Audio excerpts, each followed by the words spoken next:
Hi guys.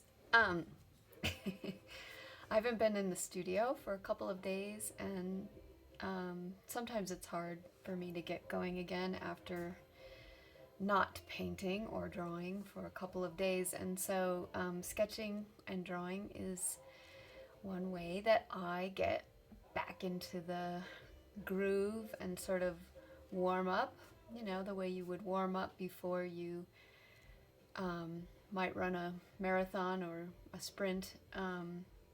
That's kind of what I do with drawing. And I like to sort of make a distinction between sketching and drawing. Sketching is something I do to be loose and to warm up. And sometimes a sketch can, turn into a great drawing. But a drawing is a more finished work of art. That's how I see it.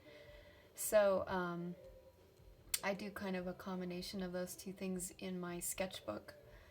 But today I'm going to just do some quick sketches, kind of like the sketches I did for the demo for Courageous Creativity. I know I only did a couple of those sketches, but really when I am in my studio working on my own, I do a lot of them, on a daily basis. If you were to do 5 to 10 quick scribble sketches, I think you'd be really surprised at how quickly you would feel more confident and more comfortable drawing, especially if you have some insecurity, or if your critic is like screaming in your head going, "This sucks, you suck, you can't draw." You know what? You can draw. Anybody can draw.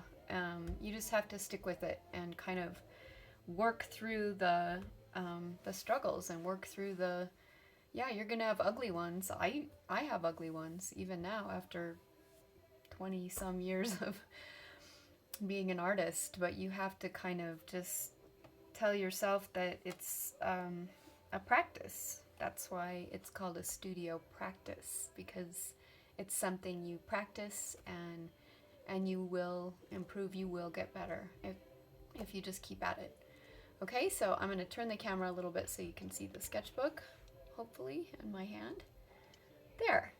Cool. Okay, it's really messy in here, but I just printed out a bunch of really great photographs I took of some pronghorn, and I haven't done a lot of pronghorn paintings or drawings yet, so I'm gonna loosen up with these, and I'm gonna do the same kind of scribble sketches I showed in the video for Courageous Creativity, which if you haven't seen, that's okay, you're gonna see them now. So I'm gonna start with the head.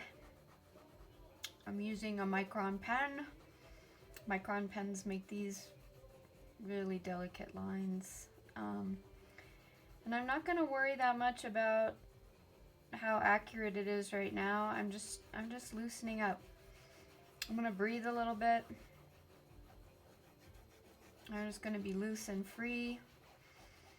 Mostly I'm doing back and forth lines, but it's this isn't where you like have to do everything the right way. This is sort of like where you just use whatever line is working for you to create the form. I'm trying to build the form of this animal from the inside out. I'm trying to find all the inside lines, the roundness of the body, the roundness of, this is a three-dimensional creature that I am trying to render two-dimensionally. And the reason why I'm not only concerning myself with the outline, you see a lot of drawings that are just the outline. But if you're really gonna, think about, this is a living creature and it has mass, it has volume. And I think when you build the drawing from the inside out, not only are you learning that each and every line is kind of working together to create this form, but you get less attached to each line. This is where you can become loose. This is how you learn to be free and to not become too attached to each line, because there's, I mean, look at all the lines I'm doing here. Look at all these lines, and it's almost like the more I do, the more alive this drawing becomes, the more like the original inspiration, which is this living wild thing that I saw out in a field when I was driving home one day.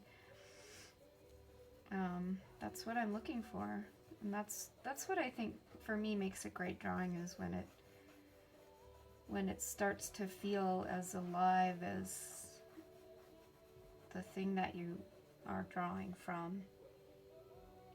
Okay, so it might be hard to see upside down, but there's my scribble drawing. And I'm probably going to do like 5 or 10 of these before I start to work today. So you can go as far as you want. I mean, if I wanted to, I could keep working on this drawing, because I have built it up using a delicate line with a micron pen. You can do the same thing with a pencil or a ballpoint pen. It doesn't really matter what you're drawing with. But I would suggest drawing with something that you can erase at first, just so that you understand that this is just one of many drawings that you're going to do. Okay, so try to do 5 to 10, and I'd love to see what you do. Feel free to tag me on your social media if you're on Instagram. Okay, have fun with this.